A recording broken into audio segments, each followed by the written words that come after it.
मैं एक मानवता के पक्ष में हूँ। तीसरा बंदा था कौन और क्यों था करूंगी कि उन्होंने शादी, दीदी जी ने नहीं तोड़ी ये शादी तोड़ी तो तोड़ी किसने है ये भी मैं क्लियर करूंगी कि मनीषा ने फिर से कर दी इतनी बड़ी गलती क्यों कर रही हो मनीषा? मिलनेयर थी या फिर त्याग किया था तो उस एक तरफ आज ये भी बोल रहे हो कि मुझे डाउट था। अगर डाउट था तो साथ में बैठ के क्लियर करना चाहिए था ऑफलाइन। अंदर पगलाया उसके हाथ में छुरा दे दो। टाइम चुप रहने का, ये टाइम हर औरत को आगे आके उसका सपोर्ट करने का है। को एक टाइम में दो लोगों ने धोखा, पता भी नहीं होगा कि सचिन ने जहर क्यों खाया था। मैं बताती हूँ कि सचिन ने जहर क्यों। हेलो फ्रेंड्स, कैसे हैं आप लोग? आई होप आप सब अच्छे से होंगे और मैं भी बढ़िया हूँ और आशा करती हूँ कि इस बदलते हुए बहुत ही प्यारे से मौसम में आप सब स्वस्थ रहें, मस्त रहें और अपनी लाइफ को अच्छे से एंजॉय करें। तो आप सबको पता है कि मैं उसी टॉपिक पे आई हूँ जो आजकल बहुत तगड़ी कंट्रोवर्सी चल रही है। तो मैं साफ हर वीडियो में क्लियर कर देती हूँ कि मैं किसी भी साइड नहीं हूँ, ना मैं इस पक्ष में हूँ ना मैं उस पक्ष में हूँ। मैं एक मानवता के पक्ष में हूँ क्योंकि देखो आज के टाइम में ना मानवता बहुत ज़रूरी है। और कल मैंने आप सबसे बोला था कि वो तीसरा बंदा कौन है वो मैं क्लियर करूँगी। तो आज मैंने कई सारे पॉइंट्स पे बात करूँगी कि वो तीसरा बंदा जिन्होंने बोला था ना कि मैं जब अगर मैं कुछ करती हूँ तो बाकायदे 3 लोग का नाम लिख के जाऊँगी, जिसमें आप सबको पता है एक मनीषा, एक सचिन और तीसरा बंदा सस्पेंस था। आज मैं क्लियर करूँगी कि वो तीसरा बंदा था कौन और क्यों था, पूरा अच्छे से बताऊंगी। और सेकंड पॉइंट ये क्लियर करूंगी कि उन्होंने शादी, दीदी जी ने नहीं तोड़ी ये शादी तोड़ी तो तोड़ी किसने है ये भी मैं क्लियर करूंगी। और एक और बात क्लियर करूंगी कि मनीषा ने फिर से कर दी इतनी बड़ी गलती क्यों कर रही हो मनीषा? फिर से वही चीज मत करो क्योंकि फिर तुम्हारे लिए वो घातक हो सकती है। तो मुझे नहीं लगता था कि इस स्टेज पे मनीषा को ऐसा करना चाहिए था। और मनीषा अभी तो आज तक भैया वो लप्पू भैया की कठपुतली बन के घूम रही हैं, तो ये नहीं होना चाहिए। ऐसे बहुत सारे पॉइंट्स हैं जो आज मैं आपको क्लियर करूंगी और आप सब सोचना उस पॉइंट्स पर, मुझे बताना कि मैं कितना सही हूँ और कितना गलत हूँ। तो आप लोग चैनल पे आते हो, देखते हो, पर लाइक नहीं करते हो, तो प्लीज़ अगर आए हो तो मेरी रिक्वेस्ट है, हम्बल रिक्वेस्ट है कि चैनल को सब्सक्राइब करिए, लाइक करिए एंड फ्रेंड्स एंड फैमिली के साथ शेयर करिए। क्योंकि मैं कोई भी ऐसा बायस्ड होकर रिव्यू नहीं देती हूँ, जो सिचुएशन सही लगती है उस पर रिव्यू देती हूँ।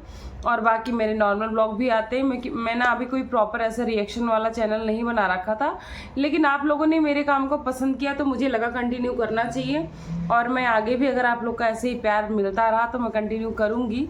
तो आप ज़रूर बताना और एक कमेंट्स तो छोड़ के जाना, अच्छा बुरा जो भी आपको समझ में आता है कि मैं सही बोल रही हूँ या गलत बोल रही हूँ। तो चलिए अभी लेट नहीं करते, अपने टॉपिक को स्टार्ट करते हैं। मैं बोल रही थी ना कि ये तीसरा बंदा कौन था। तो जी हाँ, आप सबने तो कहीं ना कहीं सोच रखा होगा, पर जो भी सोच रखा सही है, लेकिन मैं बता देती हूँ कि वो तीसरा बंदा है सुमित महल। और तीसरा मैं ऐसा क्यों कह रही हूँ, इतना कॉन्फिडेंटली क्यों कह रही हूँ भाई, ये ना थोड़ी सी मतलब मैं ऐसा कोई ठप्पा नहीं लगा रही हूँ, पर ये कहीं ना कहीं सुमित महल ही है जितना अभी तक मैंने देखा है, सुना है, समझा है उसके अकॉर्डिंग। क्योंकि ये वही बंदे थे जिन्होंने जो कि अभी एक बार नेहा ने बोला भी था कि आपको सुमित ने प्रोवोक नहीं किया था कि आप सोशल मीडिया पे इतना रायता फैला दो। लेकिन आज उन्हीं नेहा को समझ में आ रहा है कि प्रोवोक तो नहीं किया था, लेकिन अगर आपसे उनका रिश्ता जुड़ गया था, चाहे वो सगाई हो या फिर कोई भी फ्रेंड्स, या क्योंकि ऐसा तो है नहीं कि आपका सिर्फ एक दिन का रिश्ता था सगाई का, आपने सालों डेट किया था, बात की थी। हाँ, ये अलग बात है कि दीदी जी आपने पूरे ब्लॉग में, अपने पूरे वीडियो सगाई में ये दिखाने की कोशिश कर रही थी कि अरेंज मैरिज है, जो कि बाद में सबको पता चल गया कि अरेंज मैरिज नहीं थी। तो जब आपने इतना बड़ा फैसला लिया था, जो कि बहुत बड़ा फैसला है, आप जेंटलमैन बन के आए थे सबके सामने कि मैं 7 साल की बेटी, वो भी विडो से शादी कर रहा हूँ, तो आपने सबने आपका बहुत रिस्पेक्ट किया था, बहुत ज़्यादा रिस्पेक्ट किया था। इसलिए भी किया था क्योंकि आप सिंगल मदर के बेटे थे और आपने एक सिंगल मदर का हाथ थामा था। और आप सबको बता दूं, मुझे कहने में कोई संकोच नहीं है भाई कि आपने कुछ अच्छा अपने दिल से सोचा होगा बहुत बड़ा डिसीजन लेने के लिए। क्योंकि ना तो इतनी गुड लुकिंग है नेहा दीदी, जगत दीदी, और ना ही इतना ज़्यादा, मतलब ठीक है, ऐसा नहीं कि कोई ख़राब मैं कह रही हूँ उनको, पर इतना ज़्यादा गुड लुकिंग नहीं है, और ना ही इतना यंग थी, ना ही इतनी कोई बहुत बड़ी वो मतलब मिलनियर थी या फिर बहुत बड़ी रिच फैमिली से थे कि आप उनसे इतनी इजली रिश्ता जोड़ लेते। तो बस ये रीज़न था।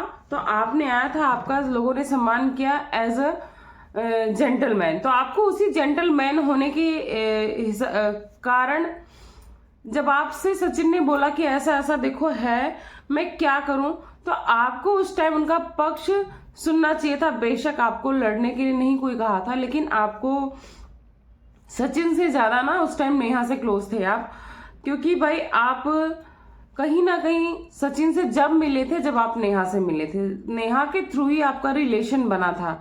तो आपको बोलना चाहिए था कि अगर ऐसी बात है तो आप अभी मत लाओ, क्योंकि सोशल मीडिया पे आ जाएगा तो उसे कोई संभाल नहीं सकता है, और चलो हम आपस में बैठ के बात करते हैं, या फिर रुक जाओ मैं नेहा से पूछता हूँ, डिस्कस करता हूँ क्या बात है। आपने अब आप क्या सफाई दे रहे हो कि मुझे पता ही नहीं था कि कोई ऐसा अफेयर वाली बात होगी, मुझे लगा कोई वो अंबाला में नॉर्मल सा टॉपिक रहा होगा, क्या बात रही होगी, तो मैंने कह दिया जाओ तुम सोशल मीडिया पे रखो। जब आपको पता ही नहीं था तो आपने ऐसे क्यों कह दिया? आपको पता करना चाहिए था, क्योंकि आप उसके हस्बैंड बनने जा रहे थे, आप उसके फ्रेंड भी नहीं थे। मतलब फ्रेंड भी वो लोग बोलते हैं ना कि मैं किसी के पछड़े में क्यों पड़ूं, पर आप किसके फ्रेंड नहीं थे, भाई बहन तो चलो ठीक है, लेकिन आप उसके हस्बैंड बनने चल, हस्बैंड मीन्स आप पूरी अथॉरिटी ले रहे थे उस पर, उसको अपने घर लाते, आप उसकी अपनी बेटी को ऐसे एक्सेप्ट किया था, पूरे परिवार ने अच्छा लगा था ये देख के कि जैसे लग रहा था वो आपकी खुद की बेटी हो। तो अगर इतना बड़ा आपने त्याग किया था तो उस एक बेटी के लिए सोच लेते कि उसका फ्यूचर क्या होगा। ये जो चीजें आ जाएंगी सोशल मीडिया पे, चाहे वो कोई फाइनेंशियली डिस्प्यूट हो या फिर अफेयर की बात हो या कोई भी, वो इरेज नहीं होंगी, वो एक तरह से कहते हैं ना इतिहास बन जाएगा। और मेरी बेटी के, अगर आपने अपनी बेटी मान ली, मेरी बेटी के फ्यूचर में बहुत दिक्कत करेगा। तो आप सचिन से कहते कि भाई जो भी बात है चलो हम आपस में, पहले मैं या तो नेहा से पूछ लूं या तो हम सब आपस में बैठ के पहले डिस्कस करते हैं, पर आपने नहीं कहा। कहीं ना कहीं अब आप बोल रहे हो कि मुझे डाउट था, है ना। अभी एक रिएक्शन चैनल वाले ने क्लियर किया कि जब आपसे उन्होंने पूछा कि आपको इसके बारे में पता था, तो आपने बोला कि मुझे क्लियर तो नहीं था, मुझे डाउट था। अगर डाउट था तो आप कैसे बोल सकते हो कि मुझे नहीं पता था इसलिए मैंने बोला जाओ? डाउट था तो आपको और अच्छे से क्लियर करना चाहिए था। आपने बोला, एक बार आप बोलते हो कि मुझे नहीं पता था तो मैंने बोल दिया जाओ, छोटी मोटी ऐसी कोई बात होगी तुम रखो सोशल। एक तरफ आज ये भी बोल रहे हो कि मुझे डाउट था। अगर डाउट था तो साथ में बैठ के क्लियर करना चाहिए था ऑफलाइन। तो बस इस वजह से नेहा को बहुत बुरा लगा दीदी जी को कि मतलब इन्होंने भी मेरे साथ चाल चली, क्योंकि कहीं ना कहीं उनसे रिलेशन जुड़ने के कारण ही नेहा सचिन के रिश्ते से बैक हुई थी, जो कि सचिन को बर्दाश्त नहीं हुआ। ठीक है, चलिए पॉइंट काफी मुझे लगता है आप सबको समझ में आ गया होगा। नहीं आया होगा तो आप मेरे को कमेंट्स करना, मैं और डिटेल में समझाऊंगी आप सबको। तो चलिए मैं नेक्स्ट टॉपिक पे आती हूँ। नेक्स्ट टॉपिक क्या थी? नेक्स्ट टॉपिक थी कि मनीषा इस टाइम बहुत बड़ी गलती क्या कर रही है। तो मनीषा इस टाइम सबसे बड़ी गलती जो कर रही है वो है कि फिर से उन्होंने वही जमावड़ा इकट्ठा कर लिया जिस क्रिएटर पार्टी के थ्रू आपके बर्बादी की शुरुआत हुई थी। आपने ही बोला, फिर आज आप वही क्रिएटर पार्टी की झुंड इकट्ठा करके घर में बटोर लिए हो, है ना। बटोर लिए हो कि नहीं बटोर लिए हो। और शांति पूजा है क्या? शांति पूजा शांति से करो अपने घर में, अपने फैमिली को इकट्ठा कर लो। आप भगवान की दया से इतनी बड़ी फैमिली है आपकी कि पूजा पे बैठने के लिए एनफ हो जाती है ना। शांति पूजा कर रहे हो, पूरा ऐसा लग रहा कि कोई पार्टी हो रही, मतलब ये क्रिएटर वो क्रिएटर सब जाके भर गए हैं और बाकायदे अच्छी अच्छी ब्लॉगिंग्स हो रही, वीडियो बन रही। फिर कल को वही होगा, क्योंकि आप सब देख सकते हो कि अभी भी वो आशिक अपने पागलपन से निकला नहीं है। क्योंकि क्या, और ये बात मैं इसलिए कह रही हूं ना, इसलिए कह रही हूँ क्योंकि देख रहे होगे आप कि कोई भी आता है गेस्ट, चाहे वो क्रिएटर हो चाहे फैमिली हो, मनीषा निकलती है मिलती, उनकी बहन निकलती है मिलती है, पर वो बंदा अपने कमरे में अभी भी उसी जोन में है कि मतलब कि मेरे से छूट गया। अब इससे ज़्यादा मैं डिस्क्राइब नहीं करूँगी इस चीज़ को। और आपने देखा होगा अपनी बहन को भी लेने गया, उसकी मजबूरी थी, और लेकिन आपको वहां पे कोई ऐसा इंटरेक्शन सिस्टर ब्रदर वाला नहीं दिखा होगा, जबकि वो सो कॉल्ड दीदी जो है उनसे मिलने जाते थे लेने, तो रोना धोना हग किस सब चल जाता था। और अपनी सगी बहन को लेने गया, आप ब्लॉग उठा के देखना, कहीं ऐसा इंटरेक्शन नहीं दिखा, ऐसी खुशी नहीं दिखी कि मेरी बहन ने मेरे लिए इतना सपोर्ट किया और आज मेरे घर आ रही, तो कम से कम मैं उसका थैंकफुल एक्सप्रेशन तो दूं, कहीं नहीं दिखा होगा। और मनीषा फिर वही कर रही है, भाई वो पागल है, अभी उसके साथ टाइम स्पेंड करो अकेले में, थोड़ा सा उसको मतलब जैसे उसने तुम्हें मैनिपुलेट किया, डाइवर्ट करो, अभी भी तुम उसको पागल आशिक की तरह छोड़ दी हो इतने लोगों के बीच में, भाई कब वो भाग जाए, उसको खींच, उसका तो वही दिख रहा हाल ना कि वैसे बंधा हुआ है, चाहे लीगली चाहे फैमिली के थ्रू, कि जिस दिन रस्सी थोड़ी सी भी ढीली हुई ना भाग जाएगा वो। और एक बात और मैं कहना चाहूंगी, जो सुमित का नाम उन्होंने तीसरे बंदे में इसलिए ऐड किया कि सुमित तो उसे वही काम किए ना कि जैसे एक बंदर पगला है उसके हाथ में छुरा दे दो। एक रिएक्शन चैनल वालों ने बहुत सही बात बोली थी, बिल्कुल वही सही बात मैं बोलूंगी कि एक पागल बंदर है, उसके हाथ में छुरा दे दोगे तो या तो तुम खुद को हलाल कर देगा या तो तुमको कर देगा। तो तुमने वही किया ना, वो पागल आशिक था, तुम्हारे लिए आया कुछ डिस्कस करने और तुमने फटाफट बोल दिया हाँ भाई जाओ तुम कर दो, तो उसने कर डाला। तो कहीं ना कहीं बहुत आहत हुई है वो। मैं आज भी नहीं बोलूंगी कि वो बहुत सही है, वो गलत हैं और तुम भी गलत हो, सब गलत हैं। बस ये अंतर हो गया कि तुम आगे बढ़ गए अपनी लाइफ में, तुम्हारे सपोर्ट में सारे क्रिएटर्स, सारी फैमिली, तुम्हारी बीवी, माँ, बहन सब आ गई और वो बंदी अकेले पड़ गई। एक भी क्रिएटर उसके मतलब फेवर में एक भी पॉजिटिव लाइन भी नहीं लिख के आया है। लेकिन ऐसी स्थिति में हम औरत हैं तो हमें इस चीज पे आगे आना चाहिए। मुझे लगता है हर औरत को, चाहे वो सिंपल ब्लॉगिंग ही क्यों ना कर रही हो, इस टाइम एक औरत होने के नाते सपोर्ट करना चाहिए, क्योंकि औरत को इस समाज में कभी माफी नहीं मिली हो, चाहे वो सतयुग हो, त्रेता युग, कलयुग, क्योंकि सीता जी के साथ भी यही हुआ था। सिर्फ समाज के कहने की वजह से उन्हें अपने परिवार को छोड़ना पड़ा था, इतना बड़ा त्याग करना पड़ा था। तो मुझे नहीं लगता ये टाइम चुप रहने का, ये टाइम हर औरत को आगे आके उसका सपोर्ट करने का है, क्योंकि गलती दोनों ने की है। मैं भी एक टाइम था कि मैं भी नेहा को गलत बोल रही थी, आज भी बोल रही हूँ, मैं ये नहीं बोल रही हूँ नेहा बहुत सही है, पर इतना डिप्रेस है। मतलब एक रिएक्शन दीदी ने बोला कि वो इतना डिप्रेस है कि अपने शादी की टूटने को इतना रो रही है, इतना डिप्रेस। अरे क्यों नहीं भाई, एक बार उसके वो क्या है ना, ये गलती करने के बाद भी बैक हो गई थी कि मैं उस रिलेशन को कंटिन्यू करती हूँ क्योंकि वही सही है, ये गलत है, इससे बहुत सारी जिंदगियां बर्बाद होंगी। और वो कंटिन्यू करने के लिए जैसे ही बैक हुई, भाई साहब ने रायता फैला दिया, तो कहीं ना कहीं उसके सर से पिता का साया ताशी के सर से हट गया। इनकी भी लाइफ कहीं ना कहीं बहुत खराब हो गई। तो भाई रोने वाली तो बात थी, रोने वाली तो बात थी ना। तो मुझे नहीं लगता कि इसमें इतना जज करना चाहिए, क्योंकि कभी कभी ऐसा होता है ना, छोटी छोटी बातों में भी हम रो जाते हैं, तो बहुत बड़ी बात हुई थी। और तीसरी बात मैं अभी क्लियर कर दूं, हाँ, कि क्या था कि नेहा ने शादी तोड़ दी। नहीं भाई साहब, नेहा ने शादी नहीं तोड़ी, इस गलतफहमी में मत रहना। ये क्रेडिट या फिर झंडा मत लेके घूमो कि मैंने खुद ही शादी तोड़ दी। इस टाइम आप गलत हो, मैं जब आप गलत होगे तो गलत बोलूंगी, क्योंकि जो चीजें है अगर हम पॉइंट ऑफ व्यू रख रहे हैं तो हमें कहीं बायस्ड नहीं होना चाहिए। तो उन्होंने खुद अपनी शादी नहीं तोड़ी, ये शादी जो टूटी है ये फैमिली की म्यूचुअल अंडरस्टैंडिंग से टूटी है। दोनों फैमिली ने बैठ के डिस्कस किया कि इतना सब कुछ होने के बाद हमारी फैमिली के लिए क्या अच्छा रहेगा, क्या बुरा रहेगा। इस सब डिस्कशन के बाद ये शादी टूटी है। दोनों फैमिली ने मिलकर ये निर्णय लिया है, ये निर्णय आपका अकेले का नहीं है। तो ये मत करो कि लो भैया तोड़ दी जाओ, ऐसा नहीं हुआ है। मैं बताऊं, ये फैमिली का डिस्कशन था। और कुछ लोग कह रहे हैं ये भी कंटेंट है, ये कल को फिर एक हो जाएंगे। नहीं, अब ये एक नहीं होंगे।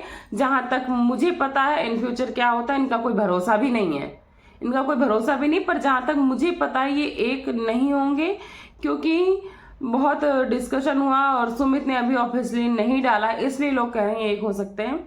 तो भाई साहब ने बोला है कि मेरी फैमिली कहीं ना कहीं बहुत आहत हुई थी। हम उसमें नहीं कि सोशल मीडिया पे आए, मेरे घर में भी कोई ना कोई आ रहा जा रहा, रिश्तेदार, नातेदार, अड़ोसी पड़ोसी, हमारे जानने वाले, तो हम उनको समझाते, डिस्कस करते हैं और सबका इफेक्ट हमारी लाइफ पे मेडिकल, फिजिकली, मेंटली दोनों पड़ा है, जिसकी वजह से मैं एंजाइटी में हूँ, डिप्रेशन में हूँ, दवाइयाँ चल रही, फिजिकली भी मैं फिट नहीं हूँ। तो मैं जैसे ही थोड़ा नॉर्मल होता हूँ, मैं ऑफिशियली अपने चैनल पे, अपने प्लेटफॉर्म पे आके अनाउंस कर दूंगा कि ये शादी टूट चुकी है। और वैसे भी ये शादी टूटे जुड़े हमसे क्या करना है। तो देखो, जैसे वो खड़ी हो गई है, अपना रास्ता जी रहे हैं वो लोग, हमें ये करना है कि हमें भी अगले बंदे को खड़ा होने के लिए सपोर्ट देना है, ताकि ये गंदगी सोशल मीडिया से खत्म हो और वो अपनी लाइफ में आगे बढ़े और अपनी लाइफ में आगे बढ़े। और दूसरा ये करना है कि हमें जो नहीं पसंद है उसे ब्लॉक कर दो भाई, अनसब्सक्राइब कर दो। जो पसंद है उसको चलो देखो, पर निगेटिव कमेंट्स मत करो, क्योंकि ये मैटर और बढ़ता ही जा रहा, खत्म होने का नाम ही नहीं ले रहा है। तो बस मेरा मतलब अभी ये कहने का मतलब है इस टॉपिक पे जो भी मैंने बोला है, कि भाई इतना डिस्ट्रॉय मत कर दो एक औरत को, क्योंकि औरत ही हो या आदमी हो, गलती तो होती है और गलती बहुत बड़ी हुई है, जो कि माफ करने के काबिल तो बिल्कुल भी नहीं थी। लेकिन इतना डिस्ट्रॉय मत कर दो कि एक बच्ची के सर से उसके माँ का साया उठ जाए, क्योंकि माँ से ज्यादा उसको सपोर्ट कोई नहीं कर सकता। पिता तो भाई जो बनने वाले थे चले ही गए, उसको खत्म मत कर दो। तो एक औरत होने के नाते इस टाइम पे सपोर्ट करो, ये सोचते हुए कि औरतों पे ही अत्याचार क्यों होता है, हमेशा उनको ही जज क्यों किया जाता है। तो अभी मैं और भी पॉइंट्स बताती हूँ आपको। पहले तो आप ये सोचो ना कि उसको एक टाइम में दो दो लोगों ने धोखा दिया। ये लोग तो बोल रहे हैं कि वो एक टाइम में दो दो लोगों को अच्छे से चला रही थी, रियली ये हो रहा था। मगर ये भी तो सोचो कि एक टाइम में उसको दो दो लोगों ने धोखा दिया और उसके सपोर्ट में कोई भी नहीं है। धोखा तो सचिन ने भी किया अपनी पूरी फैमिली के साथ धोखा किया, पर उसके सपोर्ट में उसकी पूरी फैमिली है। और हाँ भाई, ये बहुत ही मतलब इम्पोर्टेंट पॉइंट था जो कि मैंने डिस्कस नहीं किया था, कि सचिन ने क्यों जहर खाया था। आप सबको कुछ लोगों को पता भी नहीं होगा कि सचिन ने जहर क्यों खाया था। मैं बताती हूँ कि सचिन ने जहर क्यों खाया था। जब वो उनकी सगाई में गया, इतना लताड़े गए, इतना वो प्रताड़ित हुए ना, और नेहा ने सोच लिया था कि अभी इनको ऐसे कर दूं ताकि ये चले जाए, अपनी लाइफ में आगे बढ़े, मैं अपनी लाइफ में आगे बढ़ूं।